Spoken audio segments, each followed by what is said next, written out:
ओम श्री गणेशाय नमः। ओम नमो भगवते वासुदेवाय नमः। दोस्तों, आज के वीडियो में सुनेंगे वैशाख मास महात्म्य की आगे की कथा। इससे पहले जान लेंगे वैशाख मास के नियम के बारे में। वैशाख महीने में राहगीरों को जल पिलाना, प्याव लगवाना, रसीले फल का दान करना श्रेष्ठ माना जाता है। वैशाख में जल का दान करने से व्यक्ति के हर कष्ट दोष दूर हो जाते हैं, उसके जीवन में खुशियों का आगमन होता है। वैशाख में दान करने से पूरे साल दान करने के समान फल प्राप्त होता है। वैशाख मास में गर्मी चरम पे होती है। इस महीने में पशु पक्षियों के लिए दाना पानी की व्यवस्था करें, पेड़ों को पानी दें, छाता, जूते, चप्पल, सत्तू, ठंडी चीज़ों का दान करें। इससे विष्णु भगवान और माता लक्ष्मी की कृपा प्राप्त होती है, धन में बरकत होती है। वैशाख के महीने में तला भुना और मसालेदार भोजन का त्याग करें, इससे सेहत बिगड़ सकती है। एक समय भोजन करें, नया तेल शरीर में ना लगाएं, जमीन पर सोना चाहिए। वैशाख के महीने में विष्णु जी की विशेष पूजा करना चाहिए। उन्हें हर दिन स्नान कराएं, तुलसी दल अर्पित करें और सत्तू तिल का भोग लगाएं। इस महीने में भगवान ब्रह्मा ने तिलों का निर्माण किया था, अतः तिलों का विशेष प्रयोग भी होता है। वैशाख महीने में अक्षय तृतीया का दिन समृद्धिदायक होता है। इस दिन मांगलिक कार्य, नए काम की शुरुआत, सोना, चांदी, वाहन आदि चीज़ों की खरीदारी करने से साल भर देवी लक्ष्मी का वास होता है। लंबे समय तक वो वस्तु सुख समृद्धि प्रदान करती है।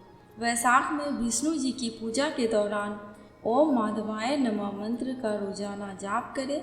इस महीने कांस्य के पात्र में भोजन, गर्म पानी से स्नान, देर रात में भोजन नहीं करना चाहिए, इससे सेहत के साथ सफलता पर भी असर पड़ता है। वैशाख मास में विष्णु भगवान का पूजन करना चाहिए। इसके साथ ही विष्णु भगवान की पुराणों की कथा श्रवण करना चाहिए। आज श्रवण करेंगे गरुड़ पुराण की प्रथम अध्याय की कथा। प्राचीन समय की बात है कि नैमिषारण्य क्षेत्र में शौनक आदि ऋषियों ने अनेक महर्षियों के साथ 7000 वर्ष पर्यंत चलने वाले यज्ञ को प्रारंभ किया था, जिससे उन्हें स्वर्ग की प्राप्ति हो सके। उस क्षेत्र में सूत जी पधारे, तब ऋषियों ने उनका बहुत आदर सत्कार किया, क्योंकि सूत जी पौराणिक कथा कहने में सिद्धहस्त थे और उन्होंने विभिन्न रूपों में अनुभव प्राप्त किया हुआ था। इसलिए सारे ऋषियों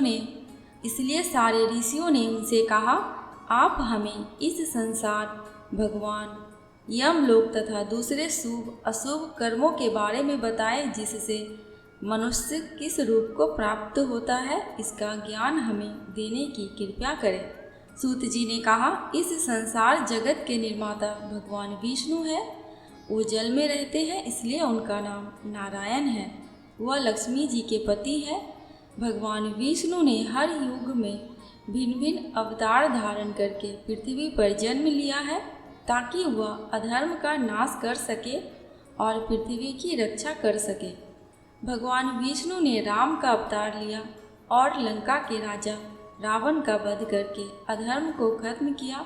उन्होंने नरसिंह रूप में राजा हिरण्यकश्यप का वध करके भक्त प्रहलाद एवं दूसरे प्रजा की रक्षा की।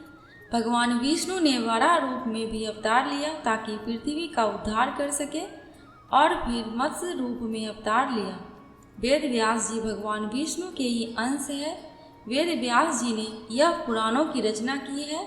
कहा जाता है कि एक सर्वोत्तम वृक्ष भगवान विष्णु है, उसकी दृढ़ मूल धर्म है, उसकी शाखाएं वेद है। उस वृक्ष के फूल रूप में यज्ञ को माना गया है और फल के रूप में मोक्ष को माना गया है। वह सर्वोत्तम वृक्ष रूपी भगवान विष्णु ही सारे फल और मोक्ष को देते हैं। एक समय पार्वती जी ने भगवान विष्णु से पूछा, आप खुद ही एक भगवान हैं, इस संसार के रचयिता हैं, तो आप किसका ध्यान करते रहते हैं? यह सुनकर भगवान शिव ने कहा, मैं देवों और ऋषियों का ध्यान करता हूँ, उसमें विष्णु ही श्रेष्ठ हैं। इस संसार में परम ब्रह्म भगवान नारायण विष्णु हैं और उन्हीं का चिंतन करता हो। भगवान विष्णु ही अनेक रूप में अवतार लेने वाले परम ब्रह्म हैं।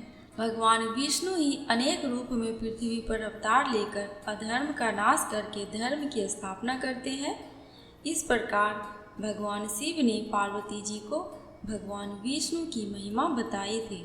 तब ऋषियों को दूसरी बातें जानने की उत्सुकता हुई। ऋषियों ने सूत जी से कहा, हे प्रभु, आपने भगवान विष्णु के श्रेष्ठता के बारे में हमें जो भी ज्ञान दिया है वह अत्यंत भयमुक्त करने वाला ज्ञान है। इसके अतिरिक्त आप हमें यह बताइए कि इस सृष्टि में आने के बाद भोगने वाले दुख और कष्ट को नाश कैसे किया जाता है। कृपया करके इसका उपाय हमें बताइए। आपके पास इस लोक एवं परलोक के दुखों का निवारण करने का ज्ञान है। हम यह जानना चाहते हैं कि यमराज के मार्ग तक पहुंचने में मनुष्य को किस प्रकार की मुसीबतों का सामना करना पड़ता है।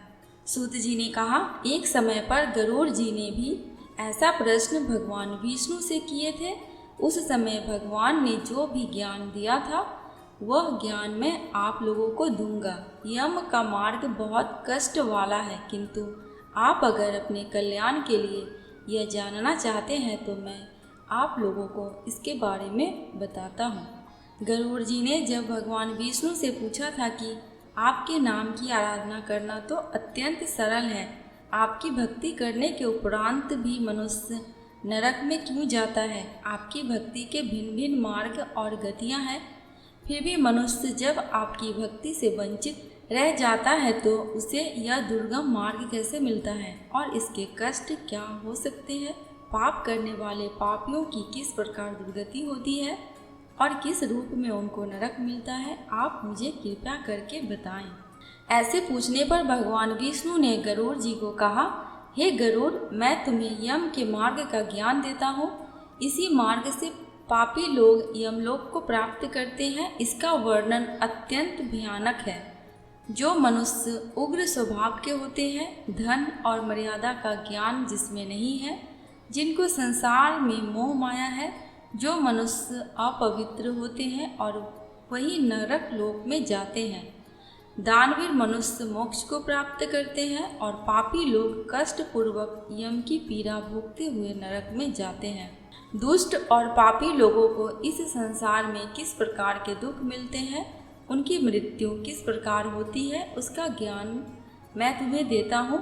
इस संसार में जब मनुष्य जन्म लेता ही है तब वो अपने पूर्व जन्म के कर्मों के हिसाब से इस जन्म में शुभ अशुभ फल भोगता है।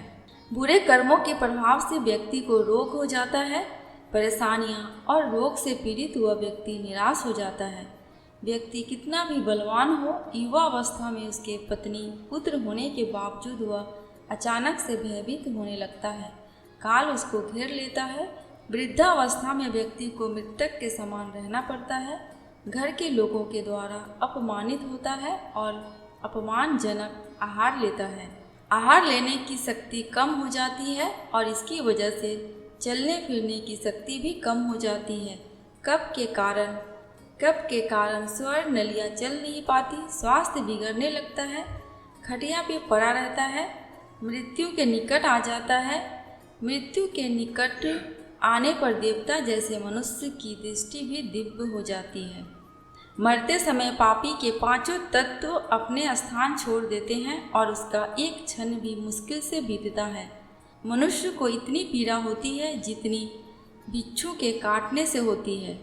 यमदूतों के भय से उसके मुंह से झाग और लार गिरने लगती है। ऐसे ही पापियों के प्राण जब निकलते हैं तब उनको यमदूत मिलते हैं।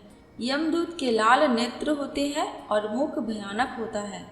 उस समय यमदूत अत्यंत क्रोधित होते हैं और उनके हाथ में पास और दंड होता है और वह दांत को पीसते हैं। उनके मुख काले और नख विशाल होते हैं।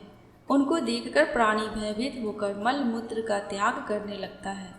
ऐसी अवस्था में जीव शरीर से निकल जाता है और मोह में अपने घर को देखता है और उसी समय यमदूत उसे पकड़ लेते हैं। यमदूत उसे गले में रस्सी बांधकर ऐसे ले जाते हैं जैसे गुनहगार को सिपाही राजा के पास ले जाते हैं।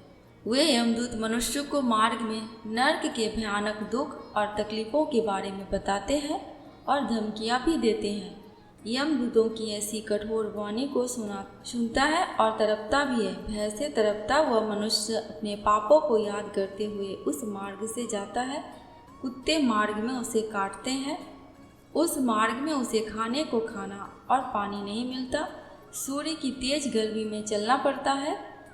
यमदूत उसे मार्ग में कोड़े से मारता है और घसीट कर ले जाते हैं। इस प्रकार अत्यंत पीड़ा सहकर वह अंधकार में यमलोक में पहुंच जाता है। वहां उसे उसके पापों का फल मिलता है। यमराज उसे घोर नरक की यातना देकर फिर से मनुष्य लोक में भेजते हैं। अपने पुत्रों द्वारा दिए गए पिंड और दान को वह जीव खाता है, पर फिर भी पापी जीव होने के कारण उसकी तृप्ति नहीं होती। जिस मनुष्य का पिंड दान नहीं होता वह प्रेत योनि में रहकर निर्जर वन में दुख पूर्वक भ्रमण करती है। यम की यातना भोग बिना जीव को मनुष्य के रूप में जन्म नहीं मिलता और वह अन्य योनियों में भटकता रहता है। उस पिंड के रोज 4 भाग होते हैं। उसमें से 2 भाग पंचभूतों को, 1 भाग यमदूतों को और 1 भाग उस जीव को खाने मिलता है। ऐसे 9 दिन तक पिंड दान करते ही हैं और वे लोग खाते हैं। जब मनुष्य का शरीर जलाते हैं उसके बाद उनके पुत्र जो पिंडदान 9 दिन करते हैं उसे उस जीव को 10वें दिन देह मिलता है। वह जीव को देह आकार यमलोक मार्ग में अपने कर्मों का भोगना पड़ता है। अब किस तरह से 10वें दिन के पिंड से शरीर बनता है उसे बताता हूँ। पहले दिन के पिंड से सिर, दूसरे दिन से गर्दन और कंधा, तीसरे दिन से हृदय, चौथे दिन से पीठ, 5वें दिन से नाभि, 6ठे दिन से कमर, गुदा, लिंग, भग और मांस के पिंड आदि बनते हैं। 7वें दिन हड्डी और 8वें 9वें दिन जंघा और पैर। 10वें दिन के पिंड से इस शरीर में सुख, सुंधा, तृषा की उत्पत्ति होती है। इस तरह पिंड से शरीर उत्पन्न होता है और फिर 11वें और 12वें दिन के श्राद्ध में 2 दिन तक भोजन करता है। 13वें दिन वह जीव यमदूतों से बंधा हुआ अकेला संसार में आता है। हे गरुड़, वैतरणी को छोड़कर केवल यमलोक 86,000 योजन विस्तीर्ण है। अब इस जीव में रोज 24 घंटों में क्रमशः 247 योजन यमदूतों के संग निरंतर चलना पड़ता है। चलने वाले इस मार्ग के अंत में 16 ग्राम पड़ते हैं। उनको पार करके धर्मराज के नगर में वो पापी जीव पहुंच जाता है। उन सब नगर के नाम कुछ इस प्रकार है: सौम्यपुर, सौरीपुर, नगेंद्र भवन, गंधर्व, शैलागम, क्रोच, क्रूरपुर, विचित्र भवन, दुम, खद, नानकरंदपुर, सुतुप्त भवन, रौद्रनगर, प्रियवर्षण, सितप, बहुभीति के नाम से जाने जाते हैं। इसके बाद यमपुर है। यमलोक में जाने वाला मनुष्य अत्यंत पीड़ा भोगता है और अपने कर्मों को याद करते हुए पीड़ित होता है। अपने कर्मों के विषय में चिंतन करता हुआ अनेक दुख भोगता है। इस पर भी यदि वह दोबारा जन्म प्राप्त करता है तब उसी प्रकार भगवान को भूलकर कर्म करता है। आज की कथा बस यहीं तक। आगे की कथा दूसरी वीडियो में सुनेंगे। दोस्तों, कमेंट बॉक्स में भगवान विष्णु एवं माता लक्ष्मी की जयकारा लगाना बिल्कुल भी मत भूलना। आपको मेरे चैनल पे व्रत त्योहारों की जानकारियाँ एवं उनसे जुड़ी कथा कहानियाँ मिलती रहेंगी। अगर आपको ये वीडियो थोड़ी सी भी अच्छी लगी हो तो प्लीज़ मेरे चैनल को सब्सक्राइब करके मेरी वीडियो को लाइक एंड शेयर कर देना। अंत तक वीडियो में बने रहने के लिए आपका दिल से बहुत बहुत शुक्रिया।